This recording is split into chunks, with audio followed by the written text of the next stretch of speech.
हिंदुस्तान के इतिहास में एक से बढ़कर एक योद्धा हुए हैं, लेकिन कुछ समुदाय ऐसे भी हैं जिन्होंने सिर्फ तलवार ही नहीं चलाई, बल्कि वक्त के साथ खुद को ऐसा बदला कि आज वो हर मैदान के माहिर खिलाड़ी हैं। आज के इस सफर में हम बात कर रहे हैं कलाल समुदाय की, एक ऐसी कौम जिसने जब तलवार उठाई तो इतिहास लिख दिया और जब बही खाता संभाला तो देश की अर्थव्यवस्था की एक मजबूत कड़ी बन गए। तो सवाल यही उठता है कि आखिर ये कैसे हुआ? कैसे एक महान योद्धा समुदाय आधुनिक दौर में इंडस्ट्री की एक महाशक्ति बन गया? ये कहानी सिर्फ इतिहास की नहीं है, बल्कि ये कहानी है अडेप्टेबिलिटी की, दूरदृष्टि की। चलिए इस दिलचस्प सफर को और करीब से समझते हैं।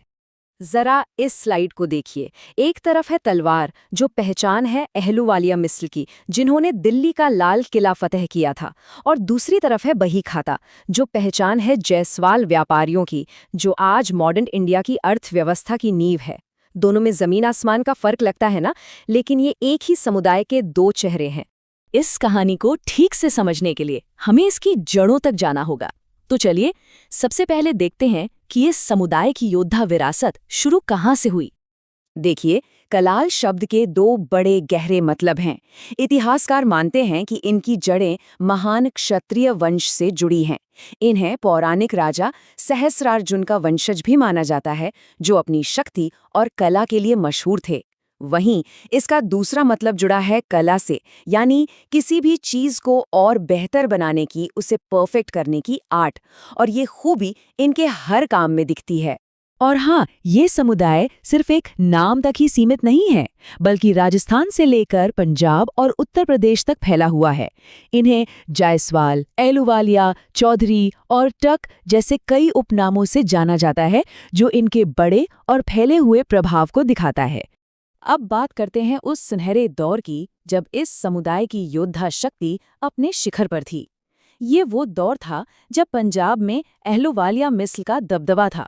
मिस्र का मतलब था सिख संघ के अंदर एक ताकतवर टुकड़ी, और अहलुवालिया मिस्र उनमें से सबसे शक्तिशाली में से एक थी।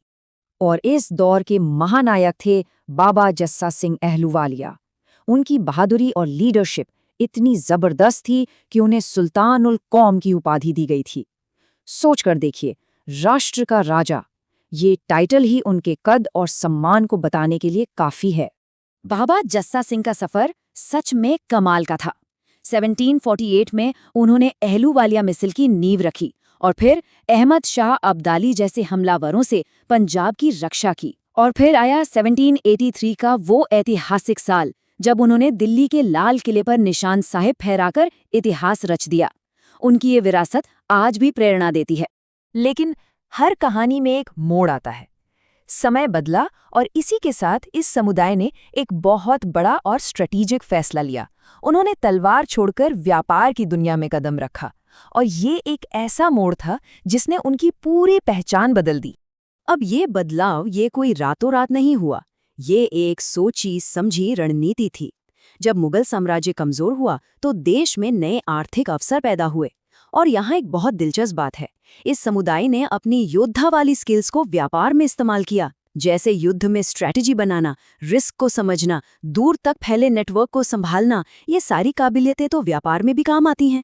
इसी वजह से कई लोगों ने व्यापार केंद्र जैसलमेर के नाम पर जायसवाल उपनाम अपनाया, और देखते ही देखते नमक और अनाज जैसे बड़े कारोबार पर अपनी पकड़ मजबूत कर ली।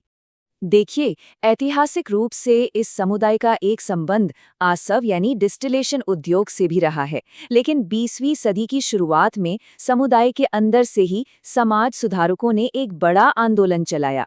उन्होंने महसूस किया कि बदलते वक्त में सामाजिक प्रतिष्ठा और तरक्की के लिए समुदाय को इस पारंपरिक व्यवसाय से आगे बढ़ना होगा।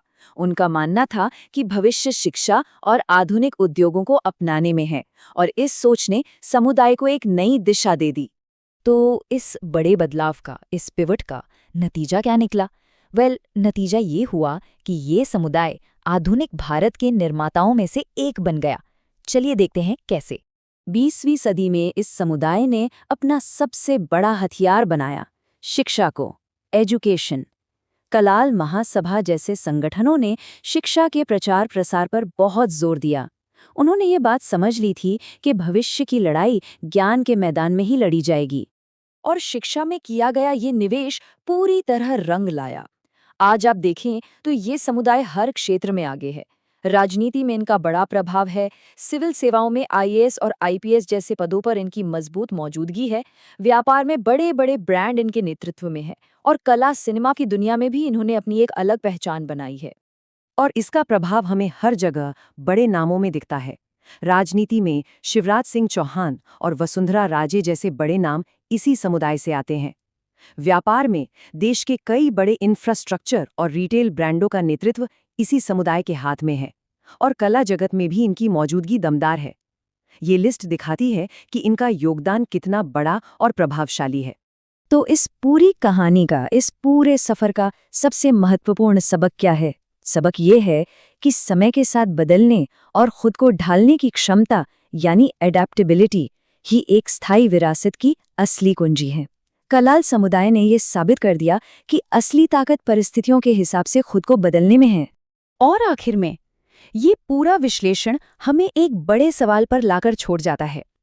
किसी भी समुदाय को अपनी जड़ों को, अपनी आत्मा को खोए बिना समय की चुनौतियों का सामना करते हुए खुद को फिर से कैसे स्थापित करना चाहिए?